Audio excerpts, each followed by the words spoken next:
ମାନେ ଥରେ ଭାବନ୍ତୁ ତ, ଆପଣ ନିଜ ଘର ଭିତରେ ପୁରା 20 ଦିନ ଧରି ବନ୍ଦୀ ହୋଇ ରହିଛନ୍ତି। ଆପଣ ଗୋଟିଏ ସ୍କ୍ରିନ୍ ଆଗରେ ବସିଛନ୍ତି ଆଉ ଆପଣଙ୍କୁ ପୁରା ବିଶ୍ୱାସ ହୋଇଯାଇଛି ଯେ ବାହାରେ ପୋଲିସ ଅଛି। ଆରେ ବାପ୍ରେ, 20 ଦିନ ଏକାଠି? ହଁ, 20 ଦିନ। ଆଉ ଆପଣ ଭାବୁଛନ୍ତି ଯେ କୌଣସି ମୁହୂର୍ତ୍ତରେ ଆପଣଙ୍କୁ ଗିରଫ କରାଯିବ।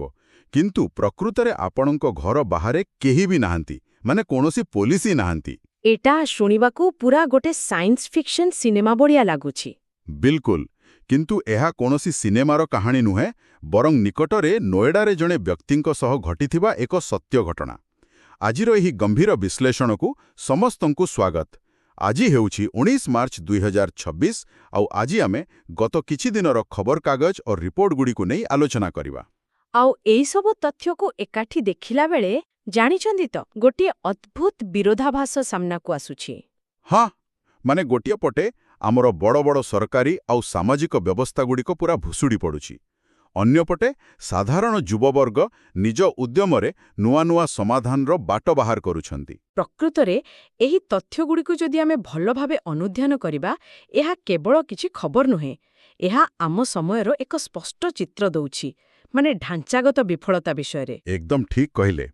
ଯେଉଁ ବ୍ୟବସ୍ଥା ଉପରେ ଆମେ ସବୁଠାରୁ ଅଧିକ ନିର୍ଭର କରୁ, ତାହାର ଦୁର୍ବଳତା ଏବେ ସିଧା ପଦାରେ ପଡ଼ୁଛି। ଆଉ ମୋ ହିସାବରେ ଏହାର ସବୁଠାରୁ ବଡ଼ ଉଦାହରଣ ଆମେ ସ୍ୱାସ୍ଥ୍ୟସେବା କ୍ଷେତ୍ରରେ ହିଁ ଦେଖିବାକୁ ପାଉଛୁ। ଆପଣ କଟକର ଏସ୍ସିବି ମେଡିକାଲ କଲେଜ କଥା କହୁଛନ୍ତି ତ? ହଁ, ସେଇଠୁ ହିଁ ଆରମ୍ଭ କରିବା। ସେଠାରେ ଯେଉଁ ଭୟାବହ ଅଗ୍ନିକାଣ୍ଡ ଘଟିଲା, ତାହା ସତରେ ଅତ୍ୟନ୍ତ ହୃଦୟ ବିଦାରକ।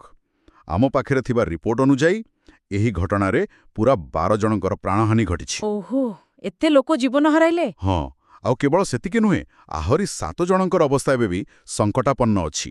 ବିରୋଧୀ ଦଳ ନେତା ନବୀନ ପଟ୍ଟନାୟକ ଏହାକୁ ସୁରକ୍ଷା ବ୍ୟବସ୍ଥାର ଏକ ନଗ୍ନ ଚିତ୍ର ବୋଲି କହିଛନ୍ତି। ସେ ମୃତକଙ୍କ ପରିବାରକୁ 50 ଲକ୍ଷ ଟଙ୍କାର କ୍ଷତିପୂରଣ ମଧ୍ୟ ଦାବି କରିଛନ୍ତି। ମାନେ ଆମେ ମେଡିକାଲକୁ ଯାଉ ଜୀବନ ବଞ୍ଚାଇବା ପାଇଁ, ଆଉ ସେଠି ଏମିତି ଅବସ୍ଥା? ବୁଝିଲେନି? ୟା ଠିକ୍ ଗୋଟିଏ ବୁଡ଼ି ଯାଉଥିବା ଜାହାଜରୁ ବଞ୍ଚିବା ପାଇଁ ଲାଇଫ୍ ବୋଟ୍ରେ ବସିବା ଭଳି କଥା। କିନ୍ତୁ ଭାବନ୍ତୁ, ଯଦି ସେହି ଲାଇଫ୍ ବୋଟ୍ରେ ହିଁ କଣା ଥାଏ, ତେବେ ଜଣେ ସାଧାରଣ ଲୋକ କୁଆଡ଼େ ଯିବ? ହଁ, ଏଇ ଲାଇଫବୋଟ୍ ଉଦାହରଣଟି ପୁରା ସଠିକ୍ ବସୁଛି ଏଠି। ଗୋଟିଏ ହସ୍ପିଟାଲରେ ନିଆଁ ଲାଗିବା କେବଳ ଗୋଟିଏ ଦିନର ଦୁର୍ଘଟଣା ହେଇନପାରେ। ଏହା ପଛରେ ବର୍ଷ ବର୍ଷର ଅବହେଳା ଲୁଚି ରହିଥାଏ।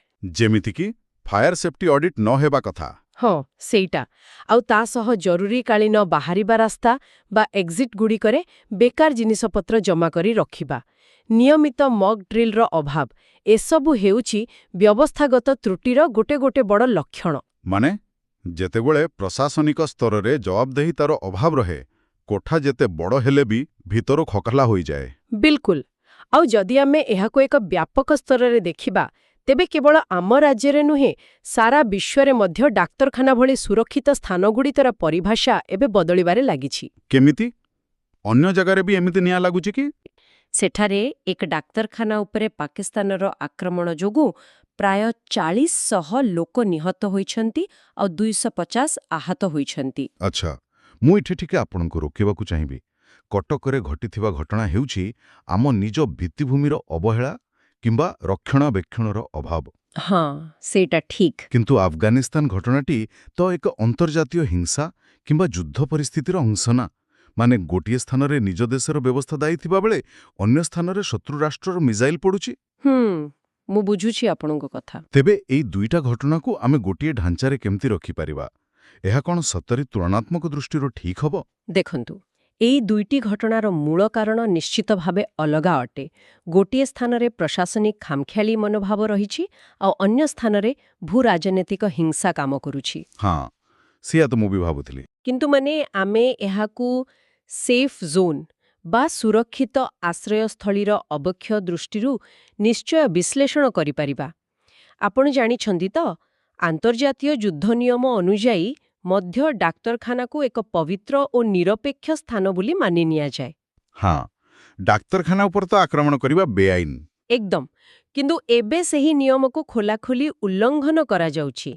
ତେଣୁ ଜଣେ ସାଧାରଣ ନାଗରିକ ଦୃଷ୍ଟିକୋଣରୁ ଯଦି ଦେଖିବେ, ସେ ରୋଗଶଯ୍ୟାରେ ଥାଇ ଅଗ୍ନିକାଣ୍ଡରେ ପ୍ରାଣ ହରାଉ ଅବା ବୋମା ମାଡ଼ରେ ପରିଣାମ ତ ସମାନ ହେଉଛି। ମାନେ ସିଷ୍ଟମ ବା ବ୍ୟବସ୍ଥା ତାକୁ ସୁରକ୍ଷା ଦେବାରେ ପୁରା ବିଫଳ ହୋଇଛି। ଯେଉଁ ଅନୁଷ୍ଠାନଗୁଡ଼ିକ ଉପରେ ଆମର ସର୍ବାଧିକ ବିଶ୍ୱାସ ଥାଏ, ସେଗୁଡ଼ିକ ଆଉ ନିର୍ଭରଯୋଗ୍ୟ ହୋଇ ରହିନାହିଁ। ଠିକ୍ କହିଲେ। ଅର୍ଥାତ୍ ଆମେ ଯେଉଁମାନଙ୍କ ଉପରେ ବିଶ୍ୱାସ କରୁ ସେମାନେ ହିଁ ନିୟମ ଭାଙ୍ଗୁଛନ୍ତି। ଆଉ ଯଦି ନିୟମ ଭାଙ୍ଗିବା କଥା ଉଠୁଛି ତେବେ ରାଜନୀତିଠାରୁ ବଡ଼ ଉଦାହରଣ ଆଉ କ'ଣ ହୋଇପାରେ? ଆଚ୍ଛା, ଆପଣ ଏବେ ସିଧା ରାଜନୀତି ଆଡ଼କୁ ଗଲେଣି? ହଁ, କାରଣ ଆମର ପରବର୍ତ୍ତୀ ତଥ୍ୟଗୁଡ଼ିକ ନିକଟରେ ଶେଷ ହୋଇଥିବା ରାଜ୍ୟସଭା ନିର୍ବାଚନର କ୍ରସ୍ ଭୋଟିଂ ବିଷୟରେ ଦର୍ଶାଉଛି। ହଁ, ସେଇଟା ତ ଗୋଟେ ବଡ଼ ଖବର ଥିଲା। ବହୁତ ବଡ଼ ଖବର। କଂଗ୍ରେସ ଦଳ ତାର 3 ଜଣ ବିଧାୟକ ଦାଶରଥୀ ଗମାଙ୍ଗ, ରମେଶ ଜେନା ଆଉ ସୋଫିଆ ଫିରଦୌସକୁ ନିଲମ୍ବିତ କରିଛି। ଆଉ ସେପଟେ କେବଳ କଂଗ୍ରେସ ନୁହେଁ, ବିଜେଡି ମଧ୍ୟ ନିଜର 6 ଜଣ ବିଧାୟକଙ୍କୁ କାରଣ ଦର୍ଶାଅ ନୋଟିସ୍ ଜାରି କରିଛି। ହଁ, ସେହି ଲିଷ୍ଟରେ ଚକ୍ରମଣି କହର, ନବକିଶୋର ମଲ୍ଲିକ, ସୌଭିକ ବିଶ୍ୱାଳ, ସୁଭାସିନୀ ଜେନାଙ୍ଗ ରମା ଅଛି। ଆଉ ରମାକାନ୍ତ ଭୋଇ ଏବଂ ଦେବୀରଞ୍ଜନ ତ୍ରିପାଠୀ ବି ଅଛନ୍ତି ସେଥିରେ। ଏକଦମ। ଉଭୟ ଦଳରେ ଦେଖିଲେ ମୋଟ 9 ଜଣ ବିଧାୟକ ନିଜ ଦଳୀୟ ହାଇକମାଣ୍ଡଙ୍କ ନିର୍ଦ୍ଦେଶକୁ ଅମାନ୍ୟ କରିଛନ୍ତି।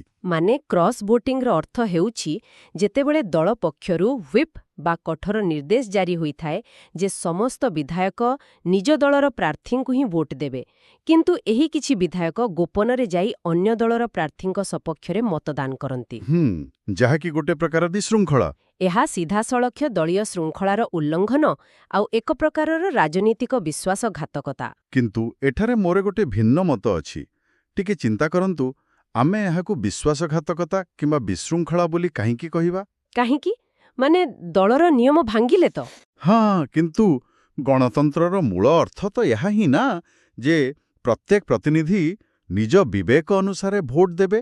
ଯଦି ଜଣେ ବିଧାୟକଙ୍କୁ ଲାଗୁଛି ଯେ ନିଜ ଦଳର ପ୍ରାର୍ଥୀ ଅପେକ୍ଷା ବିରୋଧୀ ଦଳର ପ୍ରାର୍ଥୀ ରାଜ୍ୟସଭା ପାଇଁ ଅଧିକ ଯୋଗ୍ୟ ଅଟନ୍ତି। ଆଚ୍ଛା, ଆପଣ ସେହି ଦିଗରୁ ଭାବୁଛନ୍ତି? ହଁ, ତେବେ ତାଙ୍କୁ ଭୋଟ ଦେବା ତ ଏକ ସାହସିକ ଗଣତାନ୍ତ୍ରିକ ନିଷ୍ପତ୍ତି ହୋଇପାରେ ନା।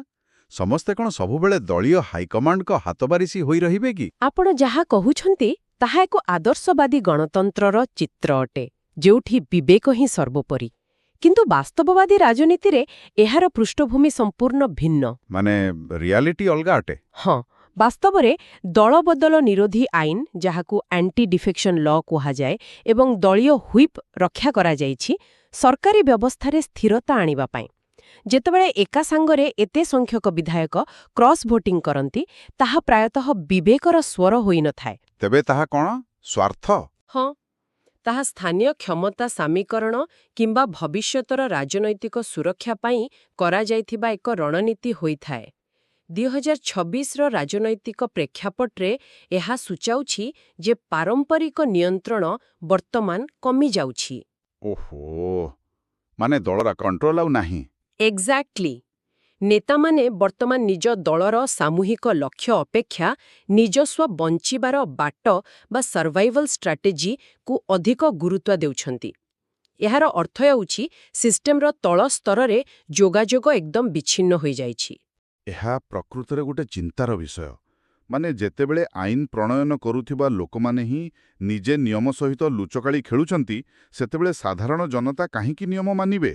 ଠିକ୍ କଥା କହିଲେ ଆପଣ। ଆଉ ମୁଁ ମନକୁ ଆସୁଥିବା ପରବର୍ତ୍ତୀ 2ଟି ଘଟଣା ଏହି କଥାକୁ ଆହୁରି ସ୍ପଷ୍ଟ କରିଦେଉଛି। ଆପଣ ଦେଖନ୍ତୁ, ନବରଙ୍ଗପୁରର କୋଡ଼ିଙ୍ଗା ଏବଂ ଚନ୍ଦାହାଣ୍ଡି ଅଞ୍ଚଳ କଥା। ସେଠାରେ ଲୋକମାନେ ବିଦ୍ୟୁତ୍ ବିଲ୍ ନ ଦେବାରୁ ଟିପିସିଓଡିଏଲ୍ ଲାଇନ୍ କାଟିଦେଲା। ହଁ, ତାପରେ ଲୋକେ କ'ଣ କଲେ? କ'ଣ କରିବେ? ସେମାନେ ନିଜେ ଯାଇ ବିଦ୍ୟୁତ୍ ଖୁଣ୍ଟରେ ଚଢ଼ି ବେଆଇନ ଭାବେ ପୁଣି ଥରେ ତାର ଯୋଡ଼ିଦେଲେ। ଆରେ ବାପ୍ରେ, ଏହା ତ ବିପଦପୂର୍ଣ୍ଣ। ହଁ, ଆଉ ଅନ୍ୟପଟେ ସହରର ଏକ ଅଲଗା ଚିତ୍ର ଦେଖିବାକୁ ମିଳୁଛି। ନୋଏଡା ଏବଂ ଗାଜିଆବାଦ ଅଞ୍ଚଳରେ ଜଣେ ବୟସ୍କ ବ୍ୟବସାୟୀଙ୍କୁ ସାଇବର ଠକମାନେ 20 ଦିନ ଧରି ଡିଜିଟାଲ ଆରେଷ୍ଟ କରି ରଖିଲେ ଆଉ ତାଙ୍କ ଆକାଉଣ୍ଟରୁ ପ୍ରାୟ 1 କୋଟି ଟଙ୍କା ଲୁଟିନେଲେ, ଯାହା ବିଷୟରେ ଆମେ ଏହି ଏପିସୋଡର ଆରମ୍ଭରେ କଥା ହେଉଥିଲେ। ବାସ୍ତବରେ ଏହି ଦୁଇଟି ଘଟଣା ମଧ୍ୟରେ ଥିବା ପାର୍ଥକ୍ୟ ଏବଂ ସମାନତା ଉଭୟ ବିଶ୍ଳେଷଣ କରିବା ଦରକାର। ନବରଙ୍ଗପୁରରେ ଆମେ ଦେଖୁଛୁ ଭୌତିକ ସ୍ତରରେ ନିୟମ ଭାଙ୍ଗିବାର ଏକ ଦୃଶ୍ୟ। ଗ୍ରାମାଞ୍ଚଳର ଲୋକମାନେ ବିଦ୍ୟୁତ୍ ଭଳି ମୌଳିକ ସୁବିଧାରୁ ବଞ୍ଚିତ ହେବା ପରେ ବିପଦ ଥାଇ ମଧ୍ୟ ଆଇନକୁ ନିଜ ହାତକୁ ନେଉଛନ୍ତି। ମାନେ ପ୍ରଶାସନ ଉପରେ ଆଉ ଭରସା ନାହିଁ। ହଁ, ଏହା ଦର୍ଶାଉଛି ଯେ ଯେତେବେଳେ ପ୍ରଶାସନ ଓ ଲୋକଙ୍କ ମଧ୍ୟରେ ବୁଝାମଣାର ଅଭାବ ରହେ, ସେତେବେଳେ ଏମିତି ଏକ ବିଶୃଙ୍ଖଳାର ସୃଷ୍ଟି ହୁଏ। ମୋତେ ତ ଏହି 2ଟି ଘଟଣାରେ ସବୁଠୁ ରୋଚକ ଲାଗୁଛି ସେଇ ତାର ବା ୱାୟରର ଭୂମିକା। ଗାଁରେ ଲୋକେ ଦୃଶ୍ୟମାନ ତାରକୁ ନିଜ ହାତରେ ଖୋଲାଖୋଲି ଯୋଡୁଛନ୍ତି। ଆଉ ସହରରେ ସାଇବର ଅପରାଧୀମାନେ ଇଣ୍ଟରନେଟ୍ର ଅଦୃଶ୍ୟ ତାର ମାଧ୍ୟମରେ ଆମ ଜୀବନରେ ପ୍ରବେଶ କରୁଛନ୍ତି। ବିଲକୁଲ ସେଇଟା ହିଁ। କିନ୍ତୁ ଆପଣ ମୋତେ ଗୋଟେ କଥା ବୁଝାନ୍ତୁ, ଏଇ ଡିଜିଟାଲ ଆରେଷ୍ଟ କାମ କେମିତି କରେ? ମାନେ କେହି ଜଣେ ଶିକ୍ଷିତ ବ୍ୟବସାୟୀ କିପରି 20 ଦିନ ଧରି ନିଜ ଘରେ ବନ୍ଦୀ ହୋଇ ରହିପାରିବେ?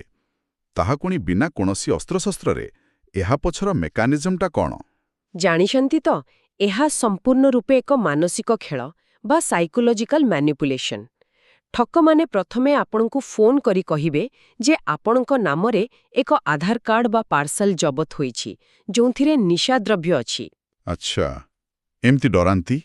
କିମ୍ବା କହିବେ ଯେ ଆପଣଙ୍କ ଆକାଉଣ୍ଟ ମନି ଲଣ୍ଡରିଂ ସହ ଜଡ଼ିତ ଅଛି। ତାପରେ ସେମାନେ ସିବିଆଇ ବା ନାର୍କୋଟିକ୍ସ ବିଭାଗର ଅଧିକାରୀ ବେଶରେ ଆପଣଙ୍କୁ ସିଧା ଭିଡିଓ କଲ୍ କରନ୍ତି। ମାନେ ପୁରା ଅଫିସରଙ୍କର ଡ୍ରେସ୍ ପିନ୍ଧିକି? ହଁ, ପୁରା ୟୁନିଫର୍ମରେ, ଆଉ ତାଙ୍କ ବ୍ୟାକ୍ଗ୍ରାଉଣ୍ଡରେ ପୁରା ପୁଲିସ ଷ୍ଟେସନର ସେଟଅପ୍ ବି ଥାଏ। ସେଇଠୁ ୱକିଟକିର ଶବ୍ଦ ବି ଶୁଭୁଥାଏ। ଓହୋ, ତେବେ ତ ସାଧାରଣ ଲୋକ ସତ ଭାବିବ ହିଁ ଭାବିବ। ଏକଦମ। ସେମାନେ ବ୍ୟକ୍ତି ଜଣଙ୍କୁ ମାନସିକ ସ୍ତରରେ ଏତେ ଭୟଭୀତ କରିଦିଅନ୍ତି ଯେ ସେ ନିଜର ଚିନ୍ତା କରିବା ଶକ୍ତି ହିଁ ହରାଇ ବସନ୍ତି। ତାଙ୍କୁ ଧମକ ଦିଆଯାଏ ଯେ କାହା ସହ କଥା ହେଲେ ପରିବାର ଲୋକକୁ ମଧ୍ୟ ଗିରଫ କରାଯିବ। ବାପରେ, ଏହା ତ ଏକ ମାନସିକ ଅତ୍ୟାଚାର ପୁରା। ଏହି ଭୟ ଏବଂ ଏକୁଟିଆପଣ ହିଁ ହେଉଛି ସେହି ଅଦୃଶ୍ୟ ଜେଲ୍। ଶେଷରେ ତଦନ୍ତ ପାଇଁ ବୋଲି କହି ସେମାନେ ଟଙ୍କା ଟ୍ରାନ୍ସଫର କରିବାକୁ ବାଧ୍ୟ କରାନ୍ତି। ମାନେ ଆମେ କେବଳ ଟେକ୍ନୋଲୋଜି ବ୍ୟବହାର କରିବା ଶିଖିଛୁ, କିନ୍ତୁ ତାହା ପଛରେ ଥିବା ବିପଦକୁ ଆଦୌ ବୁଝିପାରୁନାହୁଁ। ଆଉ ସେଇଥିପାଇଁ ଆମର ତୃତୀୟ ସୂଚନାଟି ଏତେ ଗୁରୁତ୍ୱପୂର୍ଣ୍ଣ ଅଟେ। କେନ୍ଦ୍ରାପଡ଼ାରେ ରିଜର୍ଭ ବ୍ୟାଙ୍କ ଅଫ୍ ଇଣ୍ଡିଆ ଦ୍ୱାରା ଶାରଦା ପ୍ରସନ୍ନ ମହାନ୍ତିଙ୍କ ନେତୃତ୍ୱରେ ଏକ ଆର୍ଥିକ ସାକ୍ଷରତା ଶିବିରର ଆୟୋଜନ କରାଯାଇଛି। ହଁ, ସେଠି ଲୋକଙ୍କୁ ସାଇବର ଠକି ବାବଦରେ ବୁଝାଯାଉଛି ନା? ହଁ, ସେଠାରେ ଲୋକଙ୍କୁ କେୱାଇସି ଏବଂ ସାଇବର ଠକେଇ ବିଷୟରେ ବିସ୍ତୃତ ଭାବେ ବୁଝାଯାଉଛି। କାରଣ ଆପଣ ସବୁବେଳେ ନିଜ ସ୍ମାର୍ଟଫୋନ୍ ସହିତ ଜଣେ ପୋଲିସ କନେଷ୍ଟେବଲକୁ ବାନ୍ଧି ରଖିପାରିବେ ନାହିଁ ତ? ଏହି ନୂଆ ଦୁନିଆରେ ସାକ୍ଷରତା ହିଁ ଆପଣଙ୍କର ଏକମାତ୍ର ଆଣ୍ଟିଭାଇରସ୍। ବହୁତ ବଢ଼ିଆ କଥା କହିଲେ, ସାକ୍ଷରତା ହିଁ ଆଣ୍ଟିଭାଇରସ୍। ହଁ, ଯଦି ନାଗରିକମାନେ ଏହି ବ୍ୟବସ୍ଥାଗୁଡ଼ିକ କିପରି କାମ କରେ ତାହା ନ ବୁଝିବେ, ତେବେ ପୁରା ଅର୍ଥନୈତିକ ଢାଞ୍ଚା ସାଇବର ଅପରାଧୀଙ୍କ ହାତକୁ ଚାଲିଯିବ। ମାନେ ଏପର୍ଯ୍ୟନ୍ତ ଆମେ ଯାହା ସବୁ ଆଲୋଚନା କଲେ, ମେଡିକାଲରେ ନିଆଁ ହଉ କିମ୍ବା ରାଜନେତାଙ୍କ ବିଶୃଙ୍ଖଳା କିମ୍ବା ବିଦ୍ୟୁତ୍ ତାର କଟାଯିବା ଆଉ ସାଇବର ଠକେଇ, ଏସବୁ କିଛି ଦର୍ଶାଉଛି ଯେ ଆମର ପୁରୁଣା ସିଷ୍ଟମଗୁଡ଼ିକ କେମିତି କାମ କରିବା ପୁରା ବନ୍ଦ କରିଦେଲେଣି। ହଁ, ପରିସ୍ଥିତି ତ ବହୁତ ଖରାପ ଆଡ଼କୁ ଯାଉଛି। କିନ୍ତୁ ମୁଁ ଏଇ ଆଲୋଚନାକୁ କେବଳ ନକାରାତ୍ମକ ଦିଗର ରଖିବାକୁ ଆଦୌ ଚାହୁଁନାହିଁ, କାରଣ ଆମର ଉତ୍ସଗୁଡ଼ିକ ଏକ ଆଶାବାଦୀ ଚିତ୍ର ମଧ୍ୟ ଉପସ୍ଥାପନ କରୁଛନ୍ତି। ଆସନ୍ତୁ ଟିକେ ଦେଖିବା ଆମର ଯୁବପିଢ଼ି କିପରି ନୂଆ ରାସ୍ତା ଖୋଜି ବାହାର କରୁଛନ୍ତି। ଜାଣିଛନ୍ତି, ପ୍ରକୃତିର ନିୟମ ହେଉଛି ଯେତେବେଳେ ଗୋଟିଏ ଜଙ୍ଗଲରେ ପୁରୁଣା ଗଛଗୁଡ଼ିକ ଭାଙ୍ଗିଯାଏ, ସେତେବେଳେ ନୂଆ ଗଛ ପାଇଁ ସୂର୍ଯ୍ୟଲୋକ ପଡ଼ିବାର ବାଟ ଫିଟିଯାଏ।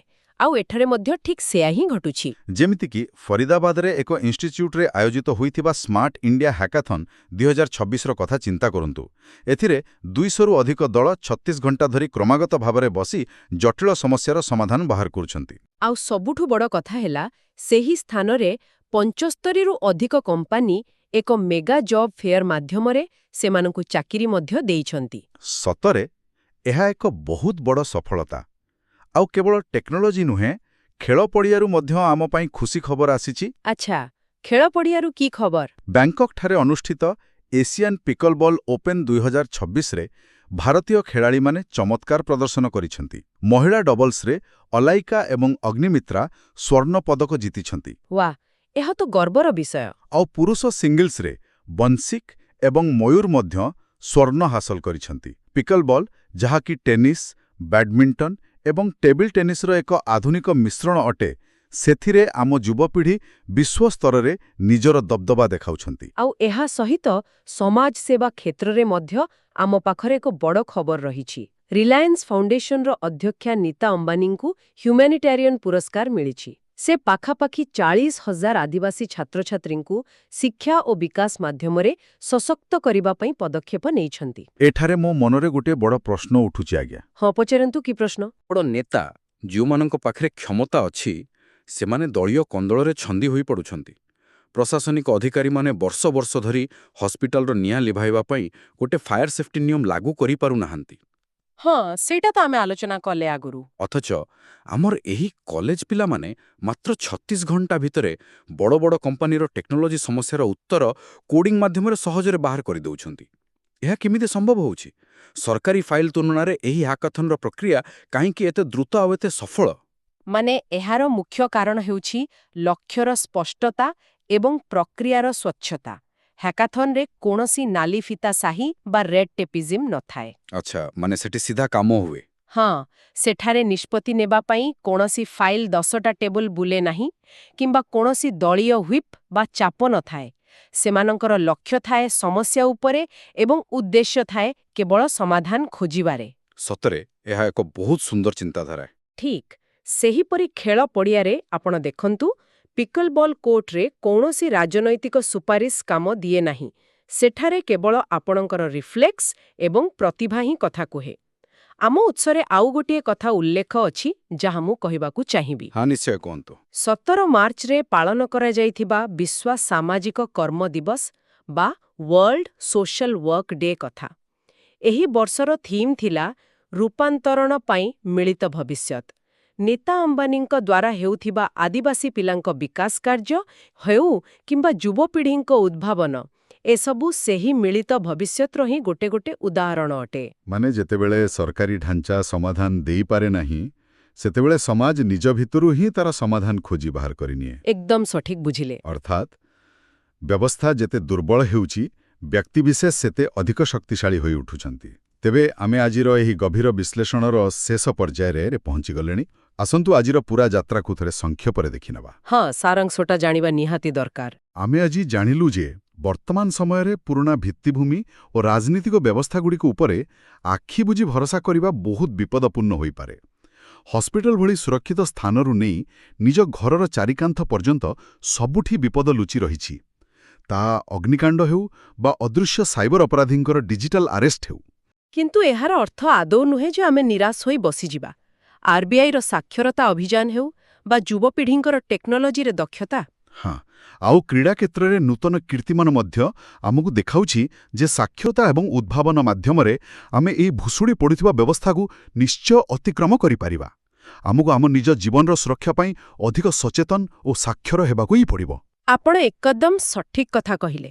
ଆଉ ଆଜିର ଏହି ବିଶ୍ଳେଷଣକୁ ଶେଷ କରିବା ପୂର୍ବରୁ ମୁଁ ଗୋଟିଏ ନୂଆ ଚିନ୍ତାଧାରା ଉପରେ ଟିକେ ଆଲୋକପାତ କରିବାକୁ ଚାହୁଁଛି, ଯାହା ଆଜିର ଏହି ସମ୍ପୂର୍ଣ୍ଣ ଆଲୋଚନାରୁ ହିଁ ଉତ୍ପନ୍ନ ହୋଇଛି ମୋ ମନରେ। ନିଶ୍ଚୟ ନିଶ୍ଚୟ, ସେହି ଚିନ୍ତାଧାରାଟି କ'ଣ ଟିକେ କୁହନ୍ତୁ। ଆମେ ଆଜି ଟେକ୍ନୋଲୋଜି ଜଗତର ହ୍ୟାକାଥନ୍ ଏବଂ କୋଡିଂ ବିଷୟରେ କଥା ହେଲେ, ଯେଉଁଠି ଯୁବବର୍ଗ ମିଳିତ ଭାବେ ସମସ୍ୟାର ସମାଧାନ କରୁଛନ୍ତି। ଆଉ ଅନ୍ୟପଟେ ଆମେ ରାଜନୀତିରେ ନେତାମାନଙ୍କର କ୍ରସ୍ ଭୋଟିଂ ବିଷୟରେ ଆଲୋଚନା କଲେ। ହଁ, କଲେ ତ।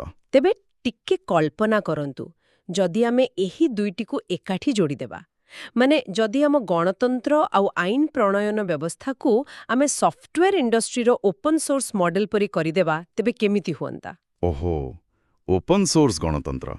ଏହା ଶୁଣିବାକୁ ତ ବହୁତ କୌତୁହଳପ୍ରଦ ଲାଗୁଛି। ମାନେ ସାଧାରଣ ଲୋକେ ଆଇନ ତିଆରି କରିବେ ନା କ'ଣ? ହଁ, ଠିକ୍ ସେଇପରି ହିଁ। ଯେପରି ଗୋଟେ ସଫ୍ଟୱେରରେ ବଗ୍ ବା ତ୍ରୁଟି ଥିଲେ ଦୁନିଆ ସାରାର କୋଡରମାନେ ଏକାଠି ହୋଇ ତାକୁ ଡିବଗ୍ କରିଦିଅନ୍ତି। ଭାବନ୍ତୁ ଯଦି ସଂସଦ କିମ୍ବା ବିଧାନସଭାରେ ପାରିତ ହେବାକୁ ଥିବା ଆଇନଗୁଡ଼ିକୁ ସାଧାରଣ ନାଗରିକଙ୍କ ପାଇଁ ଡିଜିଟାଲ ପ୍ଲାଟଫର୍ମରେ ଖୋଲାଯାଆନ୍ତା। ଆଉ ତାପରେ ଆମ ଯୁବପିଢ଼ି ତାକୁ ଚେକ୍ କରନ୍ତେ। ଏକଦମ। ଆମର ଏହି ମେଧାବୀ ଯୁବପିଢ଼ି ନିଜ ମୋବାଇଲ ବା ଲ୍ୟାପଟପ୍ ମାଧ୍ୟମରେ ସେହି ଆଇନରେ ଥିବା ତ୍ରୁଟିଗୁଡ଼ିକୁ କ୍ରାଉଡ୍ ସୋର୍ସ ଜରିଆରେ ସୁଧାରି ପାରନ୍ତେ।